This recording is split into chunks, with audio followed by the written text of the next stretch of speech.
Bismillahirrahmanirrahim. Alhamdulillahi rabbil alamin. Wassalatu wassalamu ala asyrafil mursalin sayyidina wa nabiyyina Muhammad ibn Abdullah rasulil amin wa ala alihi wa ashabihi wa man tabi'ahum bi ihsanin ila yaumiddin. Subhanaka la ilma lana illa ma 'allamtana innaka antal alimul hakim. Rabbi shrah li sadri wa yassir li amri wahlul 'uqdatam min lisani yafqahu qawli. Rabbi yassir wa la tu'assir bi tamim bi khair wa ba'd. Saya muliakan Al-Fadhil Ustaz Zuhair Abdullah, Mudir Ma'had Tahfiz Al-Imam Asy-Syafi'i, Matis, para guru Matis, para penuntut ilmu, hadirin dan hadirat yang dirahmati Allah Subhanahu wa taala sekalian. Kita sambung kembali bacaan kitab Is'a Tariqal Munir fi syarhi qasidati Isma' wa la taghtarir, karangan Sayyidi Al-Imam Ma'ul Ainain rahimahullahu ta'ala. Kata musannif rahimahullah,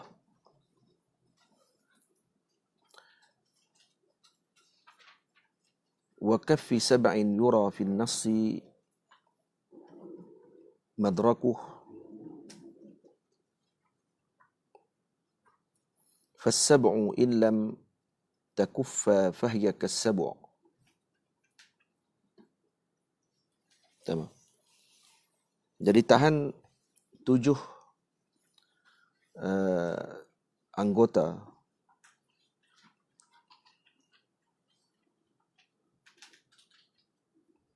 yang telah disebutkan oleh Al-Imam Sayyidi Ma'ul Ainain rahimahullahu ta'ala. Anggota 7 tersebut yang diiktibarkan oleh Sayyidi Al-Imam fahiya kas-sabu', seperti binatang buas yang sentiasa menunggu untuk menerkam kepada mangsa. Kita dah bincang sebelum ni berkenaan dengan al-ain, pandangan, dengan an-nazar. Dan ini masuk pada hari ini as-saniyah, iaitu anggota yang kedua, iaitu al-lisan. Disebutkan di dalam sebahagian hadis baginda Rasul sallallahu alaihi wasallam, "Idza asbaha ibnu Adam fa innal a'dha'a kullaha tukaffiru al-lisana fataqul ittaqillaha fina fa innama nahnu bik fa in istaqamta istaqamna wa in a'wajajta i'wajajna." Hadis dalam Sunan Tirmizi. Disebut bahawa setiap pagi, idza asbaha ibnu Adam, setiap pagi, fa innal a'dha'a kullaha tukaffiru lisana, maka setiap anggota akan berpesan kepada lidah dengan mengatakan ittaqillaha fina, bertakwalah kamu kepada Allah wahai lisan terhadap kami, fa innama nahnu bik, karena sesungguhnya kami ini adalah dengan apa yang diaturkan olehmu. Fa in istaqamta istaqamna, kalau lurus kamu maka luruslah kami. Wa in i'wajajta i'wajajna, dan kalau bengkok kamu maka bengkoklah kami. Maka di sini kata Imamul Ghazali radhiyallahu taala anhu bahawa nutqu bil lisan, iaitu ucapan dengan lidah ini, memberi kesan kepada anggota manusia sama ada mendapatkan taufik ataupun mendapatkan khuzlan, iaitu mendapatkan perkara yang tidak baik. Dan lisan adalah anggota yang paling berkesan ataupun yang paling kuat dalam mengatur perkara tersebut. Karena itu disebutkan oleh Sayyidina Malik bin Dinar radhiyallahu ta'ala anhu, "Idza ra'aita qasawata fi qalbika wa wahnan fi badanik wa hirmanan fi rizqika fa'lam annaka takallamta fima la ya'nik." Kalau kamu dapati kerasnya hatimu dan badanmu rasa lemah dan diharamkan rezekimu untuk mendapatkan keberkatan, fa'lam annaka takallamta fima la ya'nik, maka ketahuilah bahawa kamu telah bercakap perkara yang tidak dengan urusanmu. Maka para awliya Allah Subhanahu wa taala melihat athar kauni, kesan-kesan yang ada di keliling mereka. Badan mereka jadi lemah, kemudian rezeki mereka disekat, dan juga hati mereka berasa keras, dan tanda qasawatil qalb, kurangnya tangisan, takutkan Allah Subhanahu wa taala. Maka ini semua adalah punca daripada lisan yang telah bercakap perkara yang bukan urusannya. Sama. Dan kemudian ini tidak bertentang dengan hadis Nabi sallallahu alaihi wasallam, inna fil jasadi lamudghatun idza saluhat atau idza salahat salaha al jasadu kulluh wa idza fasadat fasada al jasadu kulluh ala wa hiya al qalb. Maka tidaklah bertentang antara dua hadis ini kalau kita dikatakan bahawa lidah mengatur anggota tubuh, bagaimana dengan jantung yang disebut oleh Nabi sallallahu alaihi wasallam, idza salahat salahal jasadu kulluh wa idza fasadat fasadal jasadu kulluh. Baik, macam mana nak gabung di antara dua hadis ni? Kata Al-Imam At-Tibi radhiyallahu taala anhu, tidak ada pertentangan di antara dua hadis tersebut, iaitu hadis berkenaan dengan anggota tubuh memberi nasihat kepada lidah agar berhati-hati dan bertakwa kepada Allah, dan berkenaan dengan jantung yang menjadi raja bagi anggota tubuh. Ini kerana lidah adalah turjumanil qalb. Lidah adalah tukang terjemahnya, tukang penyampai ataupun duta kepada jantung hati kita. Apa yang difikirkan oleh hati maka akan diterjemahkan dengan lidah dan ucapannya. Maka seolah-olah hakikatnya itu adalah aturan daripada jantung hatinya juga sebenarnya. Maka lidah yang menjalankan tugas tersebut. Sebab itu disebut innal kalama la fil fuadi wa innama ju'ila al-lisanu 'ala al-fuadi dalila. Sesungguhnya innal kalama, sesungguhnya kalam itu la fil fuadi, asalnya daripada jantung hati. Wa innama, sesungguhnya ju'ila al-lisanu, dijadikan lidah itu 'ala al-fuadi, kepada jantung hati itu dalila, sebagai petunjuk. Maka apa yang ada dalam hati, maka itu yang diucapkan dan diungkapkan oleh seseorang tersebut. Sebab itu disebut kata dalam satu syair, lisanul fata nisfu fuadi. Lisan seorang pemuda itu adalah setengah daripada jantung hatinya. Falam yabqa illa suratul lahmi wad dami. Yang tidak kekal melainkan hanya gambaran jantung, darah dan juga daging sahaja. Nampak jantung dan daging pada qalbun kita, tetapi hakikatnya apa yang difikirkan, apa yang diungkapkan dalam jantung hati pada ketika tersebut akan diungkapkan dengan lidah seseorang tersebut. Lisanul fata nisfu fuadi. Lidah seorang tersebut, seorang pemuda itu adalah setengah daripada jantung hatinya. Dan di dalam hadis baginda Rasul sallallahu alaihi wasallam bersabda, man kafa mu'nata laqlaqihi wa qabqabihi wa zabzabihi dakhala al-jannah. Sesiapa yang mencukupkan laqlaqnya, qabqabnya dan zabzabnya, maka masuk syurga dia. Apa laqlaq? Al-laqlaq al-lisan, lidah.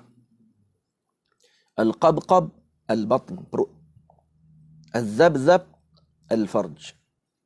Al-farj. Iaitu kemaluan. Tamam? Sebab itu disebutkan oleh Sayyidi Ma'ul Ainain dalam satu syair, min laqlaqi wa qabqabi wa zabzabi qad ista'aztu bimanidil aribi falaqlaqi lisani thumma qabqabi batni wa farji uniya bi zabzabi. Jadi dimaksudkan dengan laqlaq, Nabi sebut dalam hadis, dalam hadis yang lain disebut man waqa syarra laqlaqihi wa qabqabihi wa zabzabihi faqad wajabat lahul jannatu. Sesiapa yang menjaga daripada kejahatan laqlaqnya, iaitu lidahnya, wa qabqabnya, iaitu perutnya, wa zabzabnya, iaitu kemaluannya, maka telah wajib baginya syurga. Wajib baginya masuk syurga Allah Subhanahu wa taala. Karena kerosakan berasal daripada ketiga-tiga perkara tersebut. Tamam? Dan kalau baik lidah seseorang tersebut, maka akan terkawal seluruh anggota yang lain. Itu disebutkan bahawa innal lisana asadul jawarihis sab'ah. Lidah adalah singa bagi ketujuh-tujuh anggota tersebut. Sebab tu dalam riwayat disebutkan bahawa pada setiap pagi setiap anggota akan mengadu kepada Allah Subhanahu Wa Taala dan juga akan berpesan kepada lidah agar berhati-hati. Kalau kamu benar, kamu lurus, kami lurus. Kalau kamu bengkok, kami pun bengkok. Seperti hadis yang telah kita bacakan tadi. Dan tidak ada jalan untuk menyelamatkan daripada lidah melainkan dengan as-samt, dengan diam. Waktu Nabi SAW memuji dan juga menyuruh seorang tersebut dengan sentiasa melazimi diam. Itu disebut dalam hadis baginda Rasul SAW, man samata naja. Siapa yang diam banyak maka dia akan berjaya. Disebutkan dalam sebahagian hadis, as-sumtu hikmah. Na as-samtu hikmatun wa qalilun fa'iluh. Ya. Diam itu adalah hikmah. Sedikit sangat orang yang melaksanakannya. Karena itu dibahas oleh para ulama dan disebutkan oleh para ulama bahawa dalam hadis dikatakan as-samtu zainun lil alimi wa satrun lil jahili. Diam itu adalah penghias kepada alim dan penutup kepada si jahil. Karena kalau si alim diam, maka ini penghias kepada dirinya, tidak banyak bercakap pada perkara yang tidak berfaedah. Yang dimaksudkan tidak bercakap di sini adalah tidak bercakap sesuatu yang melebihi hadnya. Bukan bercakap dengan ilmu, bukan mengajar ilmu, bukan daripada mengucapkan keadilan dan juga untuk menyebutkan kebenaran. Ini tidak perlu didiamkan, perlu dipercakapkan. Yang dimaksudkan diam tadi adalah pada perkara-perkara yang buruk, perkara yang tidak ada faedah padanya, yang nanti kita akan sebutkan jenis-jenis ucapan yang disebutkan oleh Al-Imam Sayyidi Ma'ul Ainain 20 perkara ataupun penyakit yang perlu dihindari bagi lisan. Lidah ada 20 penyakit yang perlu dihindari dan itu sebahagiannya. Baik. Dan wasatrun lil jahil. Dan diam adalah penutup kepada si jahil. Karena apa? Ya, karena kalau orang jahil, kalau dia diam, maka orang tak tahu kata dia jahil. Satrun lil jahil.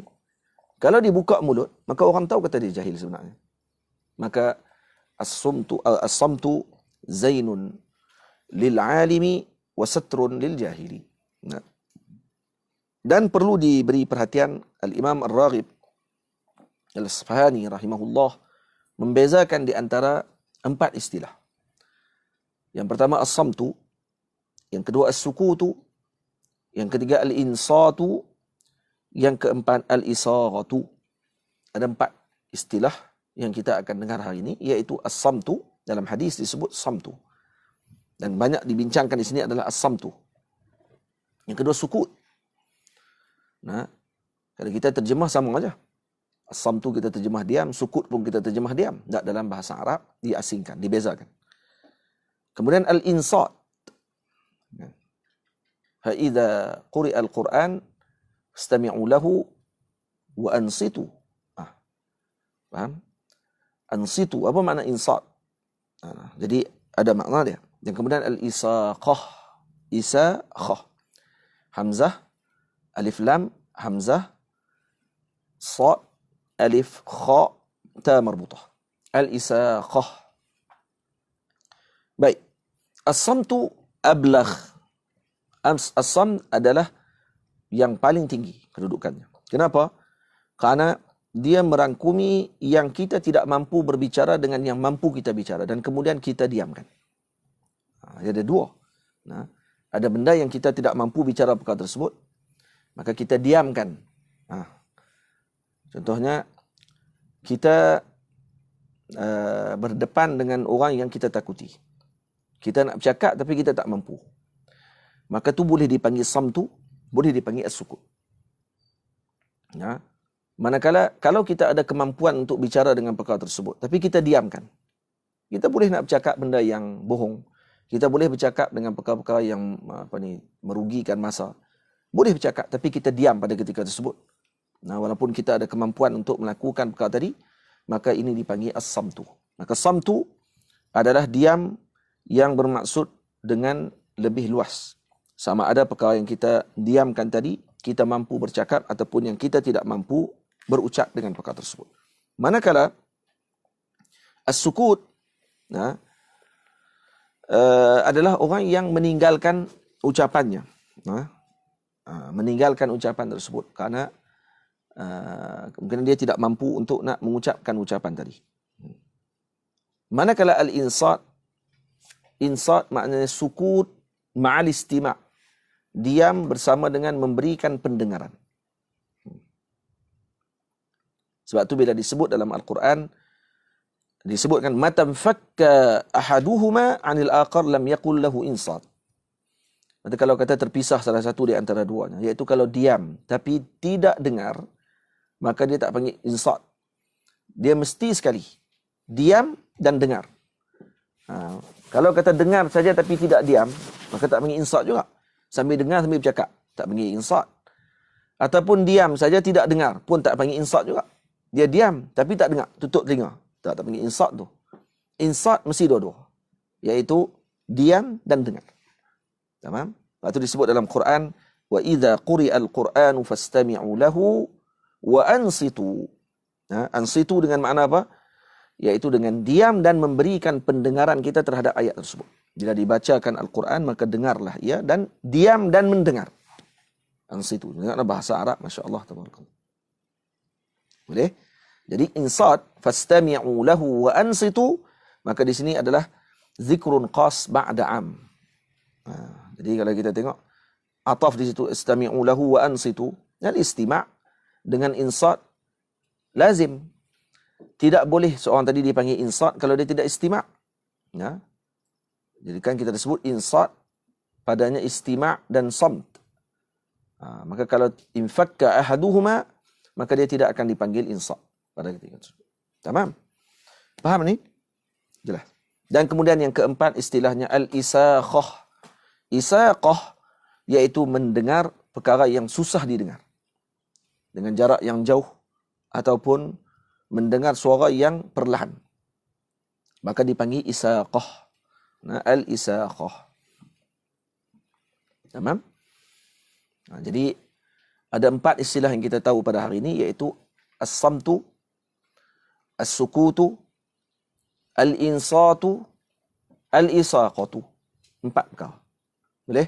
Bezakan 4 perkara tersebut, maka kita akan dapat faedah yang besar bagi memahami kalamul Arab.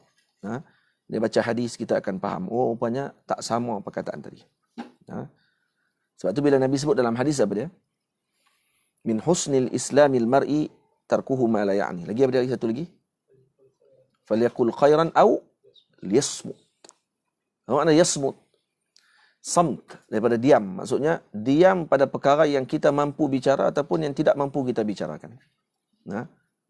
Lahu quwwah, sama ada kita ada kekuatan untuk bicara perkara tersebut ataupun kita tidak ada kekuatan untuk bicara perkara tadi, dan dilihat perkara apa yang kita nak kena diam tadi. Iaitu perkara yang tidak berfaedah. Tamam? Jadi bukan semua disuruh kita diam. Bukan semua kita disuruh diam. Maksudnya ada perkara yang perlu kita bicara dan kita bercakap dengan perkara tersebut. Dan perlu dilihat balik mana satu yang memberi faedah dan memberi kebaikan kepada dunia dan akhirat kita. Tamam. Kemudian dalam hadis Nabi mengatakan, as-samtu sayyidul akhlaq. Samtu adalah sayyidul akhlaq. Ketua kepada akhlak, pemimpin kepada akhlak adalah as-samt. Karena ia melatih kita untuk ar-riyadah. Sebab tu kalau kata di antara rukun bagi seorang tersebut untuk melakukan uzlah adalah dengan samt. Faham? Itu disebut oleh Al-Imam Al-Ghazali radhiyallahu taala anhu, fa'alaika bimulazamati samti illa biqadri ad-darurah. Hendaklah kamu melazimi samt melainkan pada qadar darurah saja kamu bercakap. Itu Sayyidina Siddiq Al-Akbar radhiyallahu taala anhu wa ardah, Sayyidina Abu Bakar As-Siddiq, yada'u hajaran fi fihi liyamna'ahu dhalika minal kalam bighairi darurah. Sayyidina Abu Bakar, dia akan letak batu dalam mulutnya. Ini Sayyidina Abu Bakar sebut oleh Imam Ghazali radhiyallahu anhu dalam Ihya. Sayyidina Abu Bakar letak batu dalam mulut untuk mengelakkan daripada bercakap perkara yang tidak berfaedah. Yang kita tahu kalau Sayyidina Abu Bakar cakap semuanya faedah. Itu pun dia berhati-hati. Dia letakkan batu dalam mulut dia. Wa yushiru ila lisanihi wa yaqul, dan kemudian dia akan tunjuk kepada lidah. Bila orang tanya kepada dia, kenapa dia letakkan macam tu? Maka dia tunjukkan kepada lidah dia, wa yaqul hadza awradanil mawarid. Ini yang akan menyebabkan perjalananku nanti di atas titian nanti akan terhalang dan juga akan jadi lambat dan sebagainya karena ini, kata Sayyidina Abu Bakar radhiyallahu taala. Maka beliau berjaga-jaga dan berhati-hati daripada ketua kepada seluruh anggota ataupun dutanya sebagai wakil kepada qalb adalah al-lisan. Tamam? Baik. Itu dalam hadis Nabi kata, man takaffala li ma baina lihyaihi dhamintu lahu 'ala Allahil jannah. Siapa yang boleh memberi jaminan kepada aku menjaga di antara dua rahangnya, iaitu lidahnya, maka aku jamin kepadanya Allah Subhanahu wa taala masukkan dia ke dalam syurga. Maksudnya kalau ni dijaga, maka akan masuk syurga Allah Subhanahu wa taala. Dan ni yang paling susah dijaga. Paling susah dijaga adalah lidah. Karena tu lidah nanti kita akan tengok penyakitnya ada 20 penyakit lidah yang mana perlu untuk kita hati-hati dan kita berjaga-jaga moga dilindungi daripada segala penyakit tersebut. Amin rabbal alamin. Kemudian musannif rahimahullah menyamakan lidah ini dengan sabu', fahiya kas-sabu'. Karena dia adalah perkara yang akan menyerang dan juga melakukan yang tidak baik, malah menjadikan seluruh anggota tadi mengikuti apa yang dilakukan, yang diatur oleh lidah tersebut. Maka karena itu musannif rahimahullah al-imam Sayyidi Ma'ul Ainain rahimahullah mengatakan bahawa fahiya kas-sabu'. Dan kemudian musannif mula meletakkan beberapa amalan ataupun perkara yang menjadi penyakit kepada lidah. Diletakkan yang pertama sekali adalah al-kadhib, iaitu penipuan yang dilakukan. Dan kita tak akan syarahkan satu-satu kerana yang ambil masa yang panjang dan perlu kepada jilid kitab kalau kita nak disyarahkan. Ni kalau kita buka dalam kitab Penawar Bagi Hati, ikatnya ni yang dibahaskan. Kalau kita buka Penawar Bagi Hati, dibahaskan penyakit-penyakit ini. Cuma kita ringkaskan dan kita bincangkan secara orang panggil apa? Tidak terlalu mendalam lah. Jadi al-kadhib ini haram ijma'. Al-Quran, hadis dan juga ijma' mengharamkan kadhib. Itu disebutkan kata umat Nabi Muhammad sallallahu alaihi wasallam ni mungkin berzina, mungkin. Maksudnya tidak jauh daripada akal untuk kalau kata mereka melakukan perbuatan tersebut. Kerana manusia bukan kesilapan. Boleh mungkin juga mencuri. Tapi mereka tidak akan menipu. Jadi penipuan dinafikan oleh baginda Rasul sallallahu alaihi wasallam, maksudnya ini ba'id. Jadi la yumkin tadi maksud tidak mungkin bagi mukmin tadi menipu, maksudnya yab'ud, jauh daripada akhlak dan fikiran. Karena orang kadang-kadang dia sebut la yumkin. Ini maksudnya dengan makna ba'id. Bukan makna mustahil wuku'. Bukan maksud tidak akan berlaku terus. Tak. Macam kita katalah, tak mungkin ni pergi ke bulan ni. Maksudnya ba'id. Kadang-kadang api. Bukan tak mungkin kerana ada angkasawan yang telah naik ke angkasa kan. Kalau kita gunakan alat-alat dan sebagainya ada zaman sekarang ni. Jadi kalau orang tu guna perkataan tak mungkin tu, kita tak mungkin. Dia kata, mustahil. Kan ada orang sebut macam tu kan. Tengok orang tu makan banyak. Burger sampai 30 biji. Boleh habis. Lepas tu kita kata, mustahil. Mustahil maksudnya ba'id daripada fikiran kita boleh melakukan sedemikian. Kita makan sebiji kolonel pun dah nak jadi lieutenant dah kan. Habis dah, naik pangkat dah. Tak boleh habis. Tak lepas habis dah dalam perut kita. Ada orang boleh makan sampai berpuluh biji dalam satu hari. Kita heran. Dan kita kata mustahil. Mustahil maksudnya ba'id. Bukannya maksudnya mustahil wuku'. Bukan maksudnya tak akan berlaku. Tidak, bukan macam tu. Jadi begitu juga kadzib. Kadzib maksudnya apa dia? Ba'id daripada berlakunya perkara tadi kepada mukmin yang sebenar. Dan orang yang mukmin tidak akan melakukan perkara tersebut. Tamam? Sebab tu bila disebutkan sifat-sifat munafik, antara sifat mereka, kata Nabi, salasun man kunna fihi fahuwa munafiq. 3 perkara yang kalau ada 3-3 tu munafik tu. Kalau ada salah satu, maka dia ada tanda munafik. Kalau 3-3 tu ada, munafik tu. Apa dia? Man idza hadatsa kadzaba. Kalau bercakap nipu. Wa idza wa'ada akhlafa. Kalau janji dia akan mungkiri. Wa idza tumina khana. Dan kalau diberi amanah maka dia khianat. 3 perkara ini kalau ada pada seorang, cakap tipu, bagi amanah khianat, kalau janji tidak tepati, maka 3-3 ini adalah sifatnya munafik. Bukan sifat lagi, dia munafik terus kata Nabi. Salasun man kunna fihi fahuwa munafiq. Tamam? Tidak tersebut dalam hadis yang lain, arba'un man kunna fihi kana munafiqan qalisa. Tengok, 4 perkara yang kalau ada di kalangan kamu ada sifat tersebut, maka dia munafik yang benar munafik. Wa man kanat fihi qaslah minhunna, tengok, dan siapa yang ada salah satu sifat tersebut, kanat fihi qaslatan minan nifaq. Kanat fihi qaslatan minan nifaq. Maka baginya ada sifat munafik tersebut. Hatta yada'aha, sehingga dia tinggalkan sifat tadi. Faham tak? Maksudnya kalau ada keempat-empat, tadi ada 3. Ada keempat-empat atau 3 tadi masuk sekali, maka dia munafik khalis. Kalau ada salah satu, maka dia ada salah satu sifat munafik sehingga dia buang sifat tadi. Faham? Jangan terjemah salah. Orang kata bila siapa yang ada salah satu sifat ni maka dia munafik. Ada. Siapa yang ada salah satu sifat ni maka dia ada sifat munafik. Siapa yang ada 3-3 baru munafik. Boleh? Apa dia yang pertama? Idza hadatsa kadzaba. Kalau bercakap tipu. Wa idza wa'ada akhlafa. Kalau janji dia tidak tepati. Wa idza ahada ghadara. Kalau dia kalau kata diberikan panggil apa? Allahumma salli ala amanah, maka dia akan khianati. Ahada ghadar masuk sama juga dengan idza tumina khana. Wa idza qasama fajara. Dan kalau dia berdebat dan bergaduh, maka dia berlebihan. Atau kita kalau bergaduh jangan berlebihan. Bergaduh berlebihan, idza qasama fajara. Maka dia berlebihan, maka ini adalah sifatnya munafiqin. Ada 4 ni, kana munafiqan qalisa. Maka dia adalah munafik yang qalis.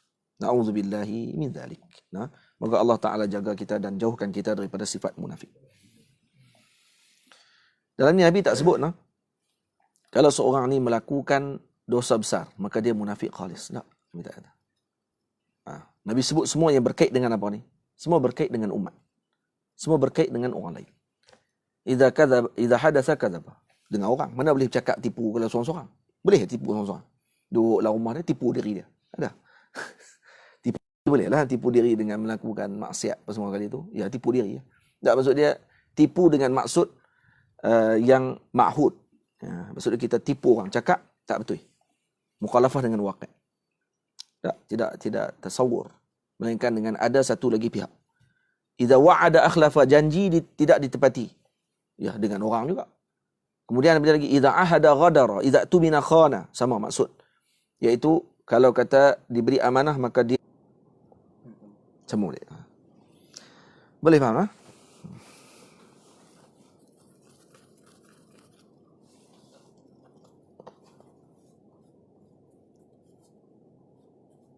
Tengok disebut oleh Nabi SAW, iyyakum wal kadhib.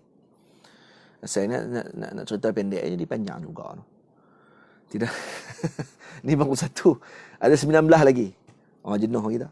Kita dah kitab ni, Sayyidi Ma'ul Ainain karang kitab ni 21 bait je. Kita 7 bait baru. Tak habis-habis lagi ni. Berapa majlis dah?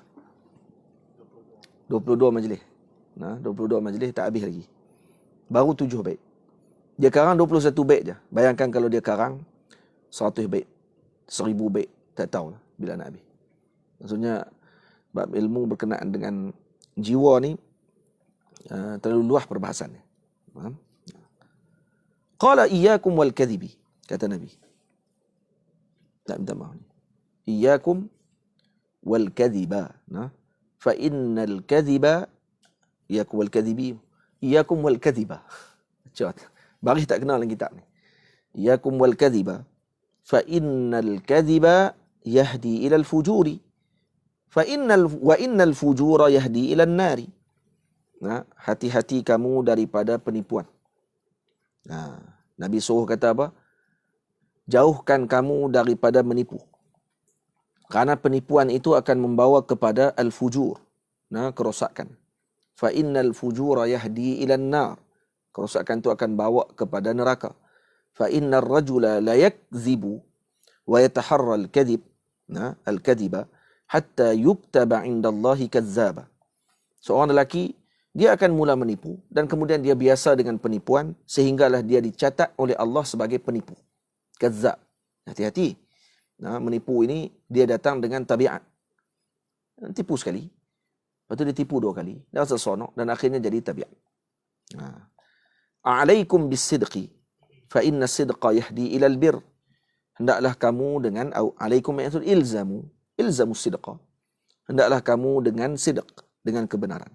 Karena benar itu akan membawa kepada kebaikan. Wa innal birra yahdi ilal jannah. Maka kebaikan itu akan bawa kepada syurga. Maka maksud daripada fa innal sidqa yahdi ilal jannah. Ini Nabi guna dengan qiyas ni. Nabi gunakan dengan qiyas. Fa innar rajula la yasduqu wa yataharra as-sidqa hatta yuktaba 'inda Allahi siddiqa. Dan sungguhnya seorang lelaki itu akan berusaha untuk benar dan dia berjaga-jaga dan sentiasa menjaga dirinya untuk melakukan kebenaran dan juga bercakap dengan perkara yang benar sehingga dicatat oleh Allah sebagai siddiq. Jadi bila mana Nabi Sayyidina menggelarkan Sayyidina Abu Bakar dengan Siddiq Al-Akbar. Apa makna dia? Makna Sayyidina Abu Bakar ni orang yang sangat benar. Tidak ada benda yang tidak benar melainkan dia. Maksud tidak wuku' kepada beliau dengan penipuan. Karena beliau digelar Siddiqul Akbar. Yang disebut dalam hadis ni, seorang ni kebaikan yang ataupun kebenaran yang dia buat akan bawa kepada kebaikan. Kebaikan akan bawa kepada syurga. Seorang yang melakukan ataupun berusaha untuk nak cakap benar, maka dia akan sentiasa berjaga-jaga dan akhirnya Allah Ta'ala akan catat dia sebagai siddiq. Kerana berusaha tadi. Sayyidina Abu Bakar, dengan satu peristiwa yang beliau telah lakukan, iaitu ketika Isra' dan Mi'raj, beliau membenarkan Nabi SAW ketika ramai orang menidakkan dan menafikan Rasulullah, maka Sayyidina Rasul mengatakan, huwa siddiq. Beliau adalah siddiq. Dan siddiqul akbar. Sayyidina Aisyah digelar Siddiqah bintu As-Siddiq. Yang benar, anak kepada yang benar. Jadi ini orang panggil pergelaran yang besar sebenarnya diberikan oleh Allah dan Rasul SAW kepada Sayyiduna Abu Bakar radhiyallahu ta'ala anhu. Dan tipu ni pula ada 4 bahagi. Ada tipu dipanggil tipu yang wajib, ada tipu yang haram, ada tipu yang makruh, dan ada tipu yang harus. Dan ada tipu yang sunat. Sebut ulama. Ada 5. Kan ni 5. 5. Tipu wajib. Tipu haram memang jelas dah lah. Itu tak usah bincang lah. Itu. Mana satu lagi? Tipu haram. Memang tipu haram pun. Cuma dia ada juga istisna.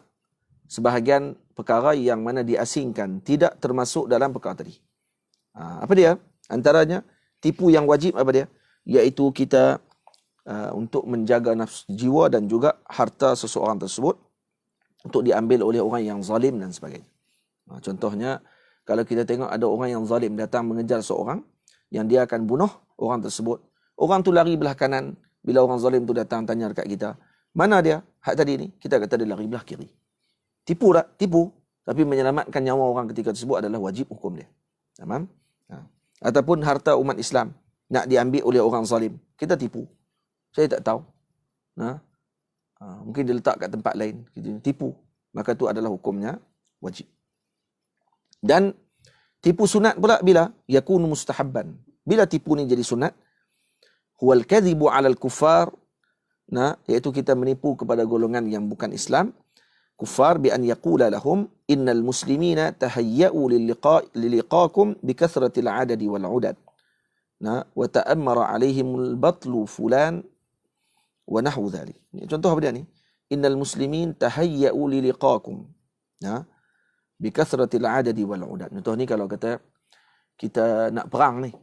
Nak perang, kita bagi tahu dekat musyrikin, orang yang kita nak perang dengan mereka ni, kata muslimin akan bertemu dengan kamu dengan bilangan yang ramai dan banyak. Kita tak tahu lagi berapa ramai. Hak nak main tentera tu. Tapi kita habaq dulu. Maka tu hukum dia sunat. Bagi takut mereka. Faham? Boleh? Dan kemudian nanti akan datang panglima sekian. Sebutlah nama panglima yang dia bergerun. Sebut dia akan datang sekian. Nama dia sekian. Padahal mungkin dia tak main pun. Sebut pi. Tu misalnya. Bukan semua tempat lah. Dia kata, boleh tipu orang kafir. Jadi dia tipu sampai lah. Pergi kedai Cina tipu, pergi kedai India tipu, semua kan. Ada orang guna tipu ni. Bukan setakat orang bukan Islam je, tipu kali orang Islam kali. Pergi kedai, habaq kat kedai, tanya ni berapa ringgit satu barang ni? Dia tu habaq kata 3.10. RM4.5. RM4.5 orang Melayu Kedah kan, kalau Kedah dia sebut RM4.5 tu RM4.5 opang ah. Sebut RM4.5. RM4.5 tu. Ish. RM4.2 cukup kot. Dia faham apa waktu tu? Bila dia sebut. Dia sebut maksud dia ingat orang tu kata, bukan dia tahu dah orang tu kata RM4.5 opang. Tapi dia buat faham kata orang tu kata kalau beli RM4 dapat 5. Faham? Jadi kalau dia banyak agak duit, banyak RM4, tapi ada 3-4 orang lagi, ambil pula lagi 4 lagi. Dia ambil 1, kawan dia ambil 4 lagi. Sebab kawan tu kata RM4 5. Jadi yang bagian jadi radar, main kat belakang, ambil barang orang. Ini pernah berlaku. Pergi tanya kat kedai ni, berapa ringgit ni? Dia habaq macam tu lah, bilangan macam tu lah. Habaq bilangan macam tu, dia ambil hak belakang tu. Banyak RM4, banyak juga duit. Banyak sikit je. Ambil 1 kat dia balik depan. Tapi kawan-kawan tolong ambil pula lagi. Masuk orang mamel dalam kedai. Ini pernah berlaku. Macam-macam. Baik. Kemudian ada penipuan dipanggil penipuan makruh. Ini Syekh Ma'ul Ainain, Sayyidi Ma'ul Ainain kata ni makruh. Dalam sebahagian mazhab disebut kata penipuan ni dipanggil mubah. Iaitu tipu kepada isteri. Menipu kepada isteri. Sebahagian kata dia harus. Contohnya bini masak tak sedap, kita tipu dia. Kata masak dia sedap. Maka tu tipu juga sebenarnya. Dia masak tak sedap, dia tanya kita, sedap tak? Kita kata sedap. Padahal tak sedap. Maka tu dikira tipu. Tapi tipu tadi apa dia? Sebahagian ulama kata makruh, sebahagian lagi ulama kata harus hukum dia, tipu. Kenapa? Menjaga hatinya pada ketika tersebut. Kerana dia letih, dia tak larat. Dia tolong masak dia, okey lah tu. Lepas tu ajak makan kat luar. Kan? Maksudnya menjaga lebih baik. Maksudnya di sini bila dibahas oleh syarak, masalah berkenaan dengan kita boleh mengucapkan ucapan yang bercanggah dengan waqi', dengan apa yang dilakukan oleh isteri kita. Maka itu dituntut. Dibenarkan oleh syarak. Sebagian ulama kata harus, sebagian ulama kata makruh, ya tak apa. Cuma bila kita tipu tu, menjaga hati pada ketika tersebut itu lebih diambil perhatian oleh syarak daripada kita mengucapkan dengan kebenaran sehingga menyebabkan terluka hatinya pada ketika itu. Boleh? Dan tipu yang mubah juga antaranya islah bainal muslimin. Kalau ada 2 kelompok yang berkelahi dan juga bergaduh, kita pergi jumpa dengan satu kelompok yang pertama, kita bagi tahu kata kelompok yang kedua ni nak minta maaf tapi dia tak ada jalan, jadi saya wakil. Kemudian kita berjumpa pula kelompok yang kedua, bagi tahu pula kata depa pun nak minta maaf juga tapi tak ada wakil, jadi saya ni wakil. Jadi kita buatlah pertemuan, kita gabung baliklah. Kita maaf-maafan dan sebagainya. Jadi depa pun berkumpul dan minta maaf. Akhirnya tak ada seorang pun kata apa. Pihak Nur pun tak kata apa, pihak yang kedua pun tak kata apa. Kita jadi orang tengah yang tolong nak bagi gabung. Maka ini hukumnya adalah harus. Walaupun tu tipuan. Tu penipuan. Baik. Boleh tak tipu benda lain lagi daripada ni? Saya tanya kepada Maulana Syekh Ahmad Mamduh hafizahullah, ada tak penipuan yang lain yang kita boleh kiaskan dengan benda ni? Kata Syekh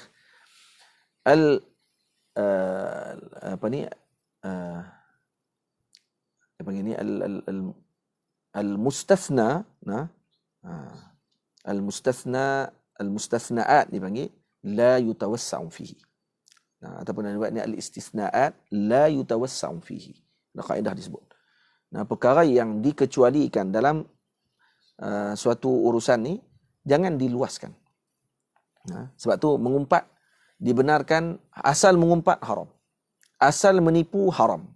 Dibenarkan pada satu bahagian, 2-3 bahagian saja. Beberapa tempat saja yang dikecualikan daripada perkara tersebut, daripada jadi hukumnya haram, maka al-istisna'at la yutawassa'u fihi. Perkara yang dikecualikan tidak boleh kita luaskan. Itu kaedah dia. Faham? Jadi macam contohnya mengumpat. Nanti kita akan baca tentang mengumpat, al-ghibah. Ghibah ada beberapa tempat yang diharamkan. Kesebanyakan tempat diharamkan. Ada beberapa tempatnya, 6 bahagian saja yang diharuskan untuk kita mengumpat pada ketika itu. Dan ada sebagian ulama kata ada mengumpat yang wajib seperti yang disebutkan oleh Tuan Guru Tok Jaya, Tok Guru Haji Cik, kan? Tok Jaya Cik sebut.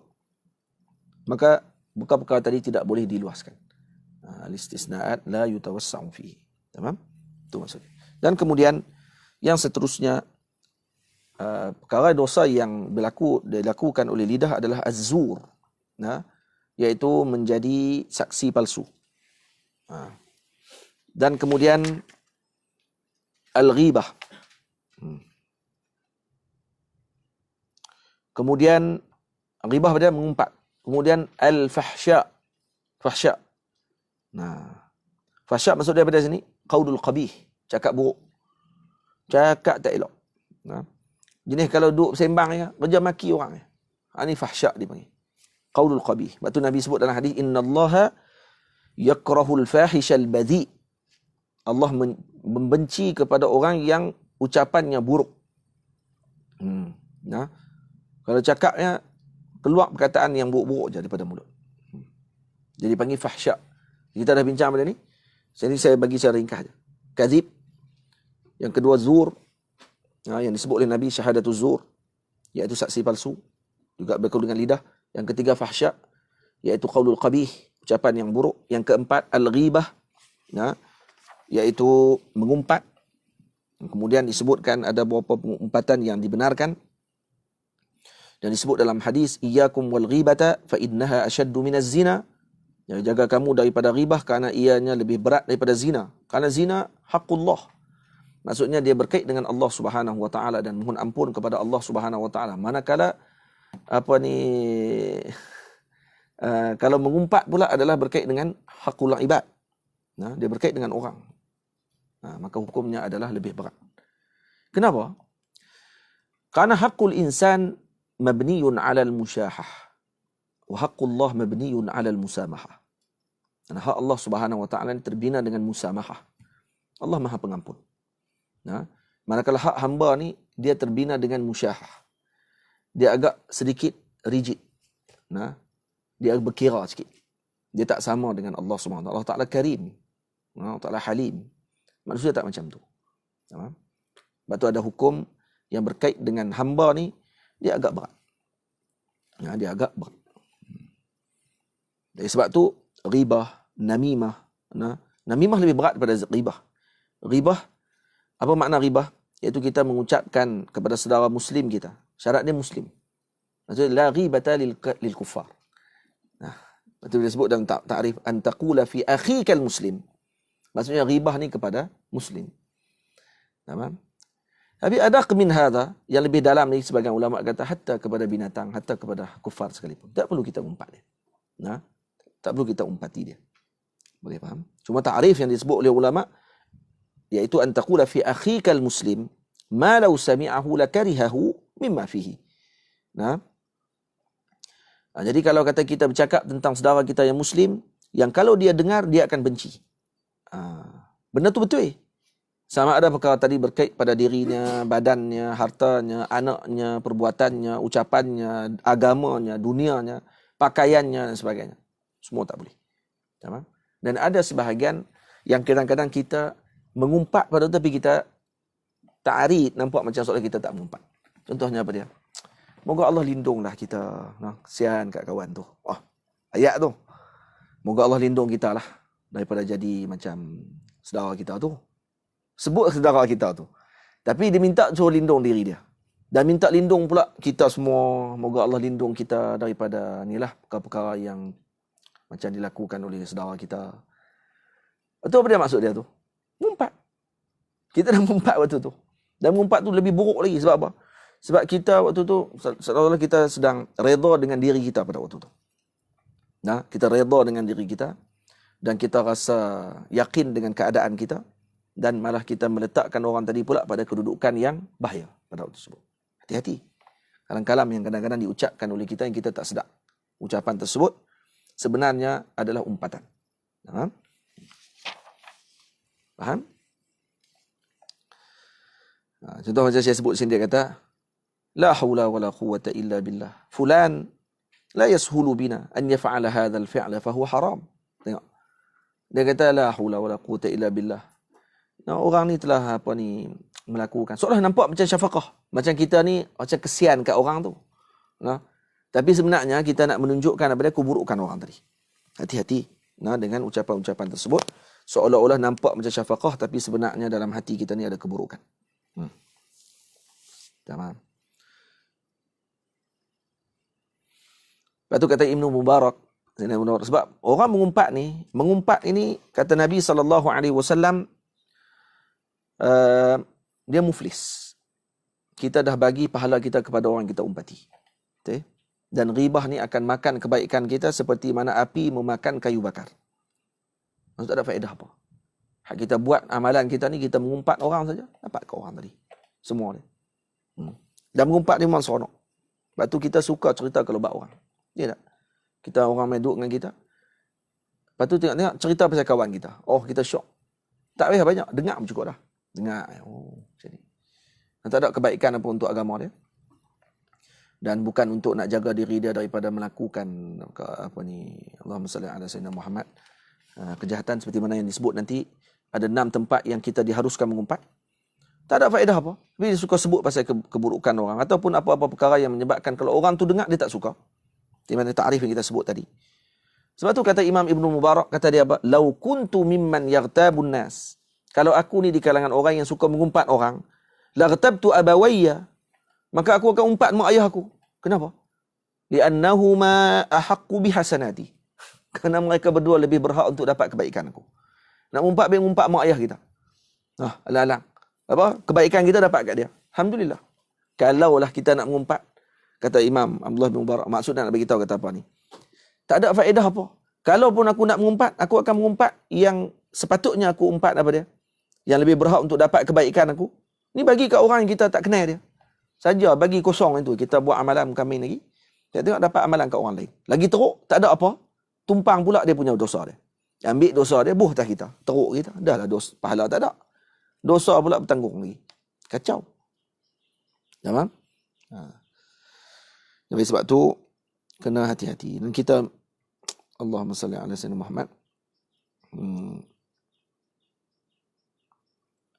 Panggil apa? Penyakit mengumpat ni, dah jadi darah daging. Dah jadi darah daging kita. Moga Allah lindungkan kita. Amin ya rabbal alamin. Banyak dah orang kita mengumpat. Banyak dah benda yang, sebab tu, asal bagi perkara tadi apa dia? As-samt. Asal bagi semua benda ni adalah as-samt. Diam. Dan sangat susah untuk kita nak bangun ketika ada orang mengumpat. Kita nak bangun untuk tinggal majlis tu. Susah tak? Susah. Tambah kawan-kawan kita. Kita bangun, kita kata poyo pula. Poyo betul ni. Ya. Buat baik pula. Macam tu pula. Dan kalau kita bangun pula, tinggal pula jauh, dia mengumpat kita pula. Tu nak buat soleh lah tu. Kan? Soleh boleh. Yalah nama soleh pun. Kan? Dia buat soleh sangat. Tak boleh, nak jadi soleh sangat pun tak boleh juga. Payah. Susah no. Sebab tu disebut innal ghibata la takunu fi qaumin ma'lumin hatta law dhukira ahla misra. Hatta law dhukira ahlu misra min al-amsar. فقالهم قوم بخلاء أو قوم سوء لا يكون غيبة لأن فيه البر والفاجر. Tengok. Kata ghibah ni tidak akan berlaku kepada kaum yang ma'lumin. Kaum yang ramai bentuknya contoh. Hatta law dhukira ahlu misra min al-amsar hum qaumun bukhala. Kita kata itu. Berlaku tak mengumpat ni? Contohnya kita kata orang Malaysia ni sombong. Baik kita dikira mengumpat tak? Tak kira mengumpat. Kenapa? Karena dalam Malaysia tu ada yang baik, ada yang sombong, ada apa. Jadi dia tak tahdid kepada seorang yang tertentu. maka dia tak termasuk mengumpat. Betul, la yakunu ghibah li'anna fihi al-birru wal fajir. Al-barru wal fajir. Wa ulima annahu lam yuridil jami' wal kafu an dhalika afdal. Tapi menjaga tu lebih baik. Nah, dia kata ahli Malaysia ni sombong, disebut itu. Orang Malaysia ni sombong lah. Nah, orang Mesir ni kahak. Dia kata itu. Disebut orang Mesir ni kahak. Orang Mesir ni kata sebutlah, dia duduk tengok depan mata dia. Dia tak masukkan semua. Faham? Sebab tu kalau kita mengaji dalam mantik dipanggil al-muhmalah fi quwwatil juz'iyah, dipanggil. Al-muhmalah fi quwwatil juz'iyah. Nah, jadi kita gunakan dengan muhmal, lafaz muhmal. Kita tak sebut ba'du. Kita tak sebut kullu.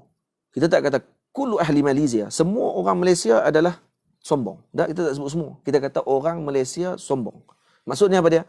Fi quwwatil juz'iyah. Seakan kita menyebut ba'du ahli Malaysia mutakabbir. Contoh.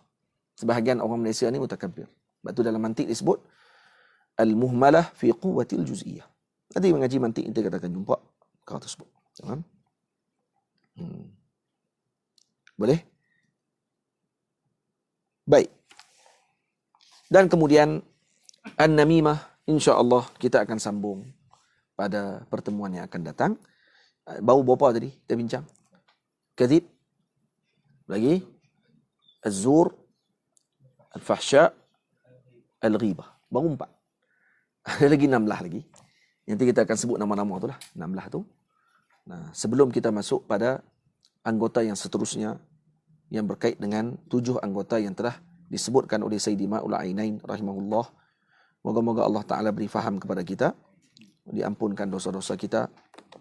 Diberi kebaikan dunia dan akhirat kepada kita semua. Jaga kita daripada perkara-perkara yang bercanggah dengan syarak. Sallallahu ala sayyidina Muhammad wa ala alihi wa sahbihi ajma'in. Walhamdulillahi rabbil alamin.